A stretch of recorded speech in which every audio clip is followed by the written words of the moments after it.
To close here, I think Kamal Shah's video again showed us that there is unmet need that is out there that is real and that is basic, and there are a lot of people that are here today that made it, but there's a lot of people that for one reason or another, whether it's finances couldn't make it, whether it's taking care of a newborn, or it's because they've died.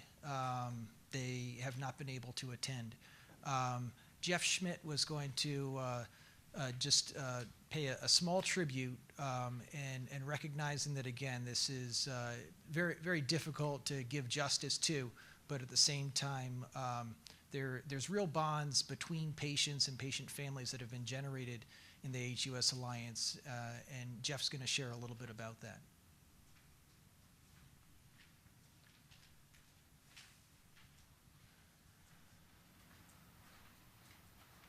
So it's queued up here. All you do is just sit down there. Oh, the right one?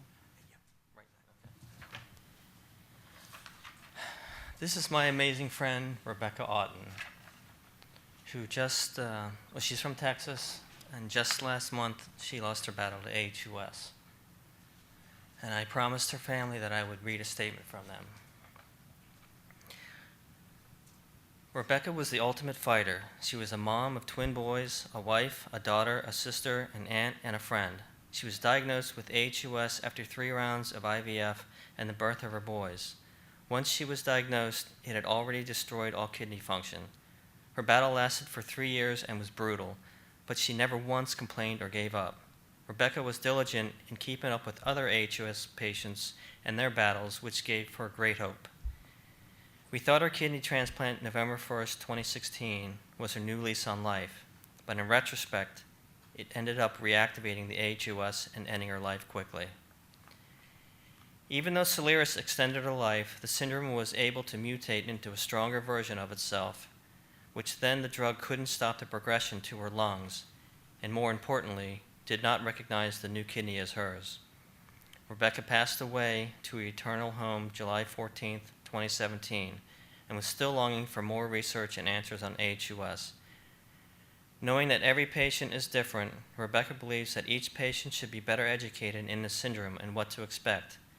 Patients, doctors, and families should have direct access to research and self-help avenues. Researchers and Alexion would be well served by reaching out to families, listen to each aHUS story, and work more collaboratively with patients' medical teams. Here are the photos of some of the other amazing aHUS warriors who fought hard but lost their battle to aHUS. We pay tribute to all these fighters and thank them for the knowledge they have brought to the medical community that will help those who come after them. You see, we have Linda's son, Hunter. We have Marie Graftiot from France, Emily Bittinger, and Eliza Danielle Bies.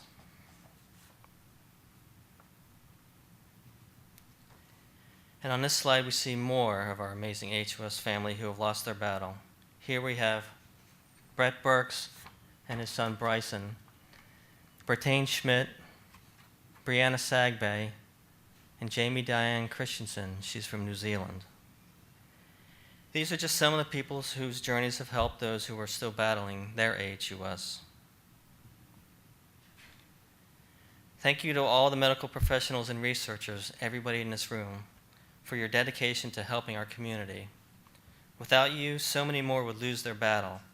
Please keep these beautiful people in your hearts as you work towards finding better ways for treating this disease or even finding a cure. Thanks.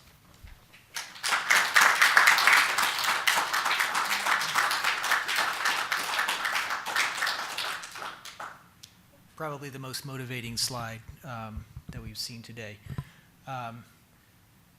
There are times that as physicians we're tired, we're paged for the 3rd time after midnight, but when you see a group of people like this, there is a motto that's sometimes used, and that is, it's a sacrilege to sleep.